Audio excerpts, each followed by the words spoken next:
দর্শক এই মুহূর্তে জাতীয় বার্ন ইনস্টিটিউটে আছেন আমাদের সহকর্মী সুমায়া খান। আমরা সরাসরি চলে যাচ্ছি তার কাছে। সুমায়া, আপনি নিশ্চয়ই আমাকে শুনতে পাচ্ছেন। সুমায়া, আমরা জানতে পেরেছি আরো 2 শিক্ষার্থীর মৃত্যু হয়েছে আজ। তো বাকিদের অবস্থা কি, সবশেষ পরিস্থিতি আপনার কাছে কি আছে আমাদের জানান।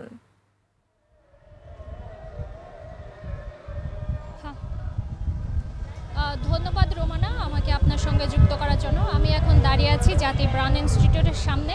এখানে কিন্তু সকাল থেকে এখন পর্যন্ত 2 জন শিশুর মৃত্যু হয়েছে। সকালে আইমান নামে এবং কিছুক্ষণ আগে মাকিন নামে একজন শিশুর মৃত্যু হয়েছে, যিনি মাইলস্টোন স্কুল অ্যান্ড কলেজের 7ম শ্রেণীর শিক্ষার্থী ছিলেন।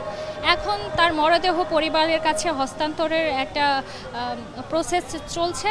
আমাদের ডাক্তার জানিয়েছেন যে বিদেশ থেকে যে বিশেষজ্ঞ ডাক্তারের টিম আসছে, তারা কিন্তু চেষ্টা করছে সর্বোচ্চ চিকিৎসা সেবা দেওয়ার। এবং এখানে যারা 6 জন সর্বোচ্চ ক্রিটিক্যালের রোগী ছিল, তার মধ্যে কিন্তু 2 জন মারা গেল। এখন কিন্তু সর্বোচ্চ ক্রিটিক্যালের 4 জন রোগী আছে। এছাড়াও যে একটা ডাক্তারের তালিকা করা হয়েছে, ছাড়পত্র দেওয়ার তালিকা করেছিল ডাক্তাররা 15 জনের, তাদের কিন্তু আগামীকাল থেকে এই ছাড়পত্রের রিলিজ দিয়ে তাদের বাড়ি পাঠানোর একটা কার্যক্রম চলবে। এছাড়াও এখানে কিন্তু মোট এখন বর্তমানে রোগীর সংখ্যা আছে 40 এবং এ হাসপাতালে মৃত্যুর সংখ্যা দাঁড়িয়েছে 15। এমনি কিন্তু মোট মৃত্যুর সংখ্যা দাঁড়ালো 33।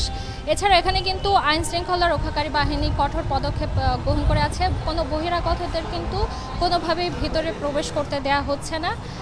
তো রোমানা, এই ছিল আমার কাছে জাতীয় বার্ন ইনস্টিটিউট থেকে সর্বশেষ। সুমায়া, আপনাকে ধন্যবাদ। দর্শক, মাইলস্টোন ট্র্যাজেডিতে জাতীয় বার্ন ইনস্টিটিউট থেকে বিস্তারিত জানাচ্ছিলেন আমাদের সহকর্মী সুমায়া খান।